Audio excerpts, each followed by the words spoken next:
this is how you reset your maintenance light in a Honda. First things first, put the key in the ignition. You're going to want to hold down this reset button for 10 seconds. After you hold it down for 10 seconds, you're going to want to turn the key ignition on while you're still holding it. So let's go ahead and do that real quick.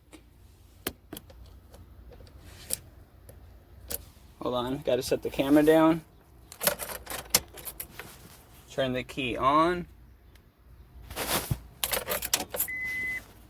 Turn the key on, hold it down for 10 seconds. Alright, then you can just turn the key off. Then once you turn the key off, go ahead and just let go of the button. Now you can go ahead and just turn your key on like normal. And bam, your maintenance light is turned off. Easy as that, any Honda, it'll work. Thanks for watching, you guys. Like, share, and subscribe if you're new. See you on the next one. Peace.